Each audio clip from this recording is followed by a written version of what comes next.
Good morning to everyone. आज date है 25 अगस्त।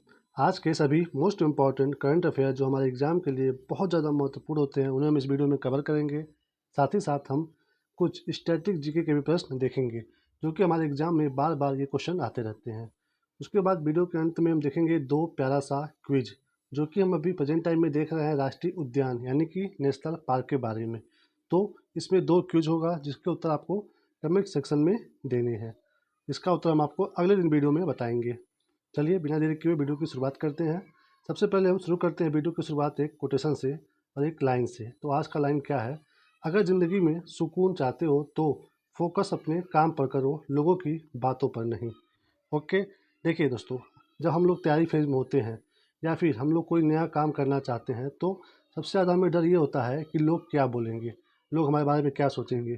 तो हमें अपनी लाइफ में यही चीज़ सीखना चाहिए कि जो भी हमारा मन करे, जो भी हमारे मतलब कैपेबिलिटी हो जिस चीज़ की, आप वो काम करिए बिना ये सोचे कि इस बारे में लोग क्या बोलेंगे, जनता क्या बोलेगी। ओके, क्योंकि देखिए दोस्तों, अगर आप कोई काम सफल मतलब कर देते हो तो लोग कहते हैं कि यार ये नहीं करता तो कौन करता। ओके, और यदि आप कोई काम करना चाह रहे हो और उसमें आप असफल हो गए तो लोग कहेंगे हाँ हाँ पता था हमें क्या कर रहा था, ये ऐसे मतलब सही से मन से नहीं कर रहा था, घूम रहा था, ये कर रहा था, वो मतलब तरह तरह की बातें करेंगे। यानी कि अगर आप सफल हो जाते हो तो भी लोग बोलेंगे कुछ ना कुछ, और असफल हो जाते हो तो भी कुछ ना कुछ बोलेंगे लोग। तो इसीलिए लोगों की बातों पे ध्यान मत दो, सिर्फ और सिर्फ अपने काम पे फोकस करो। ओके, लोगों की बातों पे बिल्कुल भी ध्यान मत दो। ओके, सिर्फ और सिर्फ अपने टारगेट के बारे में सोचो और उस पर मतलब उसके लिए जो हो सकता है वो करो। ओके, तो आपसे मतलब जो भी थर्ड पर्सन के बारे में कि वो क्या सोचेगा ये आप छोड़ मतलब ये आप सोचना छोड़ दीजिए। ओके, चलिए चलिए शुरू करते हैं अपना करंट अफेयर। आज का पहला मोस्ट इम्पॉर्टेंट क्या है, इसमें सबसे पहला प्रश्न है, हाल ही में भारत ने किस देश को भीष्म क्यूब भीष्म क्यूब भेंट किए हैं। ओके, यानी कि ये एक क्यूब जैसा है, इसमें दवाइयाँ और राहत की सामग्री भेजा गया है हम मतलब हमारे द्वारा। किसके द्वारा? भारत के द्वारा। किस देश को ये आपको बताना है, तो ऑप्शन में ये आपके देश हैं। कौन से इसमें से? दोस्तों सी, यूक्रेन को भारत के द्वारा भीष्म क्यूब भेंट किया गया है। Okay, Ukraine. दोस्तों आपको ये पता होना चाहिए कि यूक्रेन है कहाँ पे। ये देखिए दोस्तों, पहले आपको ले चलता हूँ मैं यहाँ पे यूरोप में। ओके, यूरोप में आप पूरा बड़ा एरिया इधर क्या है? रूस। यहाँ पे क्या है दोस्तों? यहाँ पे है आपका यूक्रेन। ओके, उसके यूक्रेन के नीचे क्या है? यहाँ पे है ब्लैक सी यानी कि काला सागर। काला सागर के बीच में काला सागर हो गया, इधर यूक्रेन हो गया, और ये बीच में काला सागर, नीचे क्या है? तुर्की है। इसकी तुर्की के जस्ट साइड में क्या है? जॉर्जिया है। और यूक्रेन से सटा हुआ कौन कौन सा देश है? यहाँ पे है रोमानिया, सटा हुआ रोमानिया है। उसके ऊपर कौन सा है? ये है मोल्डोवा। फिर इसके ऊपर है हंगरी। ये सब दोस्तों सटा हुआ है इससे, यूक्रेन से। ओके, क्या क्या हो गया? रोमानिया, मोल्डोवा, उसके बाद हंगरी, उसके बाद है स्लोवाकिया।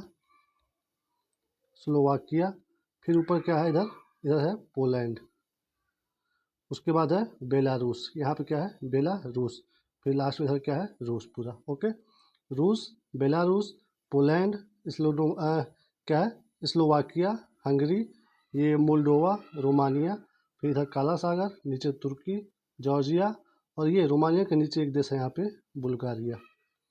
बुल्गारिया ये टच नहीं होता यूक्रेन से, ये तो दूर है थोड़ा सा। बुल्गारिया यहाँ पे है। ओके, फिर इधर आने पे क्या है? पूरा इधर भूमध्य सागर। ओके, ये था पहला क्वेश्चन। भीष्म क्यूब किसको दिए हम लोग? यूक्रेन को। ओके, चलिए चलते हैं अपने अगले प्रश्न पे। अगला क्या है हमारा?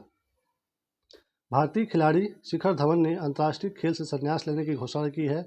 इनका संबंध किस खेल से है? आपको ये बताना है शिखर धवन का संबंध किस खेल से है। ओके, ये सामने आपके ऑप्शन है। सही उत्तर क्या है? सही उत्तर है डी, क्रिकेट से। ओके, किससे संबंधित है इनका? क्रिकेट से संबंध है इनका। किसका? शिखर धवन जी का, जो जिन्होंने संन्यास लेने की घोषणा की है। ओके, आगे चलिए। अगला क्या है? अगला है दोस्तों, भारत जुलाई 2024 में किस देश से कच्चे तेल का सबसे बड़ा आयातक देश बना है? यानी कि किस देश से हमारा देश कच्चा तेल मंगाएगा अब सबसे ज़्यादा? तो ये सामने आपके ऑप्शन है। सही उत्तर क्या है? सही उत्तर है दोस्तों रूस। किससे? रूस। रूस। ओके, रूस का दोस्तों, इसका रूस की मुद्रा क्या है आपको पता ही होगा, क्या है? रूबल। और इसकी राजधानी क्या है, मास्को। ओके, तो ध्यान दीजिएगा, रूस से मंगाया जाएगा कच्चा तेल। ओके, चलिए आगे चलते हैं। अगला मोस्ट इम्पॉर्टेंट प्रश्न क्या है दोस्तों, अगला है अफगानिस्तान क्रिकेट बोर्ड ने किसे सीनियर पुरुष टीम का सहायक कोच नियुक्त किया है। ओके, यानी कि अब जो है अफगानिस्तान जो क्रिकेट बोर्ड है ये किस मतलब किसको कोच बनाया है पुरुष टीम का। ओके, ये आपको बताना है। तो सही उत्तर क्या है, सही उत्तर दोस्तों आर श्रीधर। किसको बनाया है, आर श्रीधर। ये दोस्तों हमारे भारतीय टीम के 2014 से 2021 तक क्या थे, फील्डिंग कोच थे। ये हमारे भारतीय टीम के 2014 से 2021 तक के इंडिया जो टीम है उसके फील्डिंग कोच थे। अब प्रेजेंट टाइम में अभी क्या बन गए हैं, अफगानिस्तान क्रिकेट के क्या सहायक कोच। ओके, चलिए आर श्रीधर।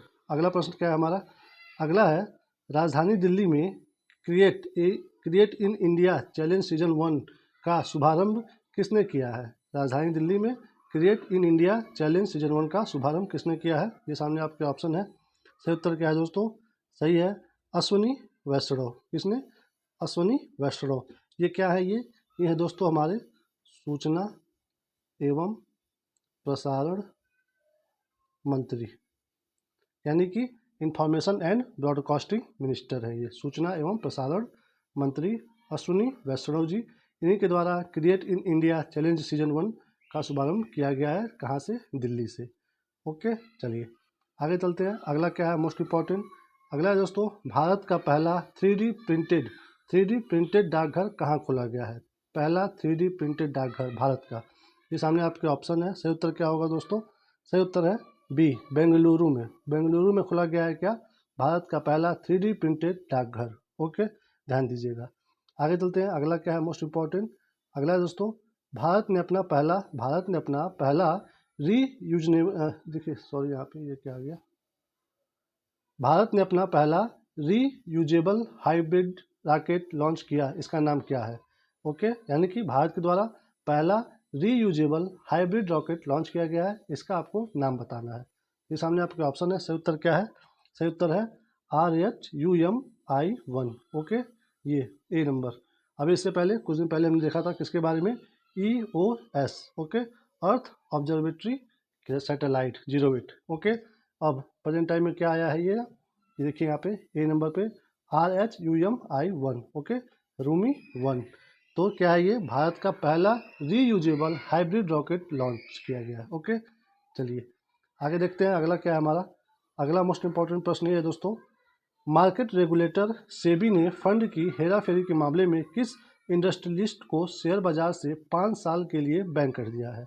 तो ये सामने आपके ऑप्शन है, सेबी के द्वारा किस इंडस्ट्रियलिस्ट को मतलब जो 5 साल के लिए शेयर बाजार से बैन कर दिया गया है। तो ये सामने आपके ऑप्शन है। सही उत्तर क्या होगा, सही उत्तर दोस्तों बी, अनिल अंबानी। अनिल अंबानी जी को सेबी के द्वारा शेयर बाजार में 5 साल के लिए बैन कर दिया गया है। ओके, अनिल अंबानी जी। सेबी दोस्तों ये क्या है, सेबी जो है हमारे भारत में जो शेयर बाजार है उसको रेगुलेट करता है सेबी की स्थापना कब हुई थी, ये आपको पता होना चाहिए।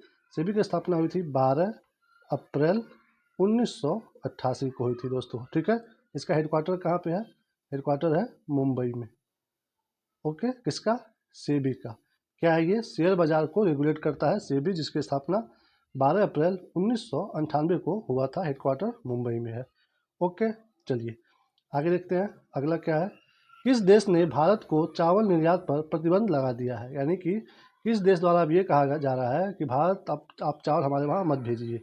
ये सामने आपके ऑप्शन है। सही उत्तर क्या है, सही उत्तर है दोस्तों वियतनाम के द्वारा ये भारतीय चावल के निर्यात पर प्रतिबंध लगा दिया गया है। ओके, वियतनाम दोस्तों ये है कहाँ पे, आप देखते होंगे भारत का ये हमारा नॉर्थ ईस्ट रीजन है। ओके, नॉर्थ ईस्ट रीजन है, इसके जस्ट पास में कौन सा देश है, यहाँ पे जस्ट सटे यहाँ पे है म्यांमार। कौन सा है, म्यांमार। उसके बाद जस्ट थोड़ा सा और पास में आप जाओगे आप, ये ऐसे, तो यहाँ पे क्या है, यहाँ पे है थाईलैंड है। क्या है, थाईलैंड। इसके ऊपर थोड़ा सा आप जाओगे जब यहाँ पे ऐसे, तो यहाँ पे क्या है दोस्तों, यहाँ पे है लाओस। यहाँ पे क्या है, लाओस। यहाँ तो हमारा भारत का नॉर्थ ईस्ट रीजन है यहाँ पे। ओके, उसके बाद म्यांमार है, फिर थाईलैंड है यहाँ पे, फिर यहाँ पे लाओस है। उसके बाद लाओस का और थाईलैंड के जस्ट साइड में क्या पे, यहाँ पे कौन सा है, यहाँ पे दोस्तों कंबोडिया। यहाँ पे कौन सा है, कंबोडिया है यहाँ पे। ओके, आपको कमेंट सेक्शन में बताना है कि कंबोडिया में कौन सा फेमस मंदिर है जो हिंदू धर्म का मंदिर है, ये आपको कमेंट सेक्शन में बताना है। ओके, उसके बाद जब आप लास्ट में आओगे यहाँ पे है क्या, वियतनाम। वियतनाम ये दोस्तों जो है ये चीन सागर से लगा हुआ है, क्या, ये देश वियतनाम। ओके, तो इसी देश की बात हो रही है। भारत के चावल का जो निर्यात होता है वहाँ पे उस पर प्रतिबंध लगा दिया है, कौन, वियतनाम। ओके, चलिए अगला चलते हैं। अगला प्रश्न क्या है हमारा, ये देखिए, भारतीय महिला पहलवानों ने किस देश में अंडर 17 विश्व चैंपियनशिप का खिताब जीता है। ओके, पहलवानों ने अंडर 17 विश्व चैंपियनशिप का खिताब जीता है, कहाँ पे ये दोस्तों आपको बताना, ये है जॉर्डन। जॉर्डन में जो हो रहा था क्या, अंडर 17 विश्व चैंपियनशिप, उसमें महिला पहलवानों ने क्या जीता है, खिताब जीता है। कहाँ पे हो रहा था ये, जॉर्डन में। ओके, जॉर्डन में। दोस्तों ये जॉर्डन है कहाँ पे, आपको ये भी पता होना चाहिए। जॉर्डन जब आप यहाँ पे जाओगे, ये यहाँ पे सऊदी अरब आप देखे होंगे, यहाँ पे सऊदी अरब के जस्ट पास में ही है यहाँ पे क्या, जॉर्डन। जॉर्डन का ऐसे ऐसे कुछ मैप है, ऐसे ऐसे करके फिर इधर आ जाता है। तो ये है दोस्तों जॉर्डन। यहाँ पे क्या है, सऊदी अरब। सऊदी अरब तो पता ही होगा, यहाँ पे है, यहाँ पे है जॉर्डन। और जॉर्डन से ही सटे दोस्तों यहाँ पे ऐसे जो है, यहाँ पे ऐसे क्या है, ये है दोस्तों जहाँ पे बार बार अभी आप सुनते रहते हो, न्यूज़ में रहता है, इजराइल। ओके, और इन्हीं दोनों के बीच में यहाँ पे एक सागर है जिसका नाम है मृत सागर। और ये मृत सागर के नीचे यहाँ पे एक गल्फ है, उसका नाम है गल्फ ऑफ अजाबा, AJABA, जो कि कनेक्ट रहता है किससे, लाल सागर से। यहाँ पे लाल सागर है, और लाल सागर कनेक्ट है किससे, स्वेज नहर से। स्वेज नहर कनेक्ट है किससे, भूमध्य सागर से। ओके, तो ये सब मैप आपको पता होना चाहिए। और यहाँ पे कौन सा देश है, यहाँ पे है मिस्र। ओके, इधर कौन सा है, इधर है इराक। ओके, इधर ऊपर क्या है, इधर आप जाओगे तो ये जस्ट यहाँ पे मृत सागर जहाँ पे लिखा हुआ है, ये रुकिए कैसे मिटेगा ये, अच्छा हाँ ऐसे मिट जा रहा है। तो ये जो बीच में मृत सागर है, तो यहाँ पे कौन सा देश है, यहाँ पे है, ओह मिट गया पूरा, मतलब वहाँ पे दोस्तों सीरिया देश है। ओके, सीरिया, इराक, यहाँ पे जॉर्डन, यहाँ पे सऊदी अरब, फिर यहाँ पे दोस्तों अभी मैं बताया हूँ ये सागर है, यहाँ पे क्या है, इजराइल है। तो ये आपको मैं पता होना चाहिए। तो क्वेश्चन क्या था हमारा, भारतीय महिला पहलवानों ने किस देश में अंडर 17 विश्व चैंपियनशिप का खिताब जीता है, तो वो है जॉर्डन में। ओके, ये था दोस्तों आज का हमारा मोस्ट इंपॉर्टेंट करंट अफेयर। अब हम चलते हैं अपने स्टैटिक प्रश्न पे, जो कि हमारे एग्जाम में बार बार आते रहते हैं। उसमें क्या है आज का पहला, वैदिक काल में जनता की गतिविधियों को देखने वाले गुप्तचर क्या कहलाते हैं। यानी कि जो वैदिक काल था हमारा, जो 1000 ईसा पूर्व की बात है, एक ईसा पूर्व में जो वैदिक काल था हमारा, उस समय जो वो होते थे गुप्तचर, उनको हम लोग क्या कहते थे, जो ध्यान रखते थे जनता की गतिविधियों पे, तो उनको हम एक नाम दिए हैं। वो नाम क्या दिए हैं वैदिक काल में, स्पस। क्या नाम दिए हैं, स्पस। इंपॉर्टेंट है दोस्तों, याद रखिएगा। उसके बाद उसी समय में जो चारों ओर से शहर जो किले से घेरा गया जाता था, तो उसको बोलते थे हम लोग दुर्ग। उसकी रक्षा करने वाले को बोलते थे दुर्गपति। ओके, और दुर्गपति को ही एक और नाम बोलते थे पूरब। ओके, तो अगर एग्जाम में आ जाए कि वैदिक काल में दुर्गपति को क्या बोलते थे, तो बोलते थे पूरब, और गुप्तचर को स्पस। ओके, स्पस गुप्तचर को, इंपॉर्टेंट है, याद रखिएगा। आगे चलिए, एशिया की सबसे लंबी नदी कौन सी है। किसकी बात कर रहा है, एशिया की सबसे लंबी नदी की। तो कौन है दोस्तों, वो है, यहाँ पे मैं लिख रहा हूँ, चीन की नदी है वो, जिसका नाम है यांगसी नदी। ओके, चीन की नदी है ये, यही है एशिया की सबसे लंबी नदी। क्या नाम है इसका, यांगसी नदी। ओके, चीन की। चलिए आगे चलते हैं। अगला क्या है, विश्व का, ये देखिए, विश्व का एकमात्र तैरता हुआ राष्ट्रीय पार्क केबुल लामजाओ किस भारतीय राज्य में है।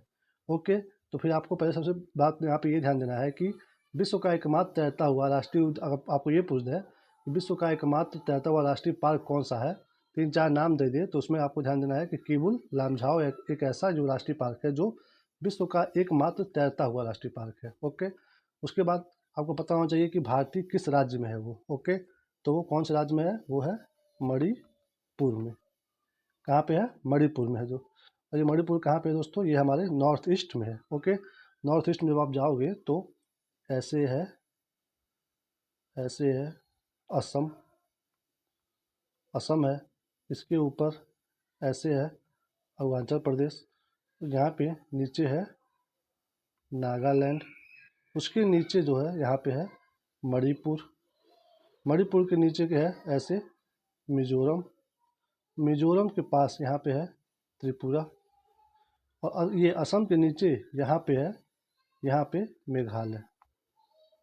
ओके, ऊपर इसके भूटान देश है, और यहाँ पे हमारा क्या, सिक्किम है, और ये इधर पूरा क्या है, इधर हमारा पश्चिम बंगाल है, और ये बीच में क्या है, बीच में है बांग्लादेश। ओके, बांग्लादेश चारों ओर से घिरा हुआ है भारतीय राज्यों से। और इधर नीचे क्या है, नीचे दोस्तों ये यहाँ पे पश्चिम बंगाल की खाड़ी है। ओके, चलिए ध्यान दीजिएगा, ये कहाँ पे है, केबुल लामजाओ, ये है भारतीय राज्य मणिपुर में, जो कि ये केबुल लामजाओ विश्व का एकमात्र तैरता हुआ राष्ट्रीय पार्क है। ओके, इंपॉर्टेंट है, याद रखिएगा।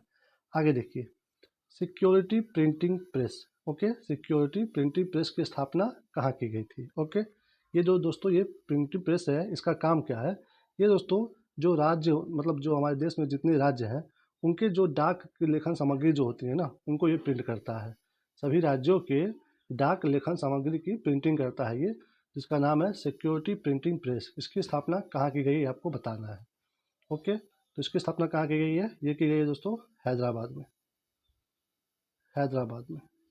और भारत सरकार के डाक जो पत्र होते हैं, उनके जो भी मतलब स्टैंप होते हैं, उसकी स्थापना किसके द्वारा मतलब कहाँ की गई है, किस और कौन करता है उसको, ये हमने पिछले वीडियो में देखा है। अगर आपको वो भी जानना हो तो आप पिछले वीडियो को देख सकते हैं हमारे करंट अफेयर के स्टैटिक वाले पोर्शन में। ओके, तो सिक्योरिटी प्रिंटिंग प्रेस कहाँ पे है, ये है दोस्तों हैदराबाद में है। ओके, ध्यान दीजिएगा, इंपॉर्टेंट है। आगे चलिए, अगला प्रश्न क्या है हमारा, अगला है संविधान सभा के मौलिक अधिकारों की समिति के अध्यक्ष थे। जब संविधान सभा हमारा बन के तैयार हुआ था तो उसमें कई समितियां बनी थी, तो उसमें से एक समिति है मौलिक अधिकारों की समिति। तो इसके अध्यक्ष कौन थे, ये आपको बताना है। तो कौन थे इसके अध्यक्ष, ये थे, यहाँ पे मैं लिख के बता रहा हूँ, सरदार वल्लभ भाई पटेल जी, यानी कि पटेल जी थे कौन, मौलिक अधिकारों की समिति के अध्यक्ष। ओके, इंपॉर्टेंट है, याद रखिएगा, मौलिक अधिकारों के कौन थे, पटेल जी। तो उसके बाद देखिए, जीव और जंतु विज्ञान के जनक कहलाते हैं। एग्जाम में दोस्तों आपके सिर्फ ये पूछ सकता है कि जीव विज्ञान के जनक कौन कहलाते हैं, या फिर एग्जाम में सिर्फ ये पूछ सकता है कि जंतु विज्ञान के जनक कौन कहलाते हैं, या फिर दोनों एक साथ पूछ सकता है। ओके, यानी कि जो इसके जनक कहलाते हैं वही जीव विज्ञान के भी जनक हैं और जंतु विज्ञान के भी जनक हैं। तो वो कौन है, वो है दोस्तों अरस्तु। कौन है, अरस्तु। इनका जन्म हुआ था 384 ईसा पूर्व में, और डेथ हो गया था 322 ईसा पूर्व में। ओके, 322 ईसा पूर्व में। दोस्तों ये बहुत लोगों का कन्फ्यूजन होता है तीन नामों को लेकर के, एक तो प्लेटो को लेकर के, अरस्तु को लेकर के और सुकरात को लेकर के, कि कौन किसका गुरु है, कौन किसका शिष्य है। तो अगर आपको भी ये कन्फ्यूजन है तो याद यहाँ पे ये दूर हो जाएगा। देखिए, आपको सबसे पहले ध्यान देना है कि सबसे पहले कौन आया है। सबसे पहले दोस्तों ये देखिए, सुकरात,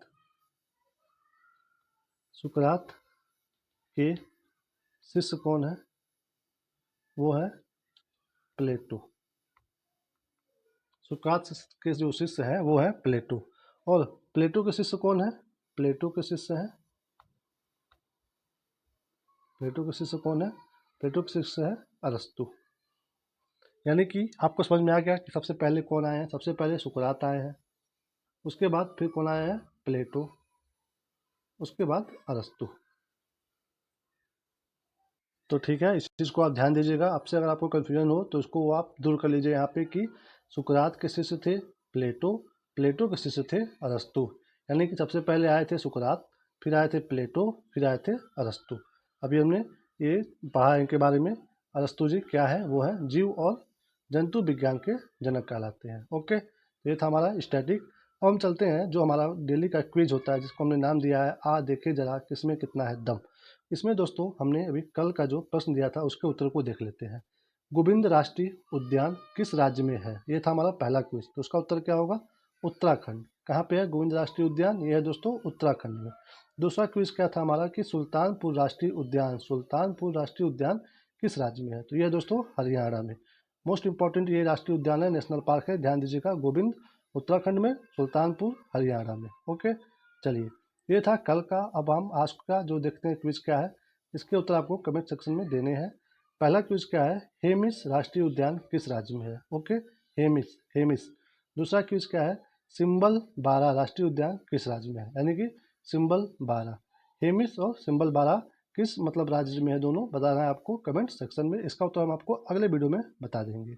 okay, thank you for watching. अगर आपको वीडियो पसंद आया हो तो प्लीज़ वीडियो को लाइक करिए, शेयर करिए, और जो भी आपका रिव्यू हो जैसा भी हो वो कमेंट करिए, हम पढ़ेंगे और रिप्लाई भी देंगे। और चैनल पर नए हो तो प्लीज़ चैनल को सब्सक्राइब कर लीजिए, क्योंकि हम ऐसे वीडियो हमेशा इस चैनल पर लाते रहते हैं। अपना ख्याल रखिए, मुस्कुराते रहिए। हंसना लाइफ में बहुत ज़रूरी है। हंसते हुए आप अपने लाइफ के मैक्सिमम समस्याओं का समाधान कर सकते हैं। ओके, मिलते हैं आपको अगले वीडियो में, तब तक के लिए अपना ख्याल रखिए। जय हिंद, जय भारत, जय माता दी।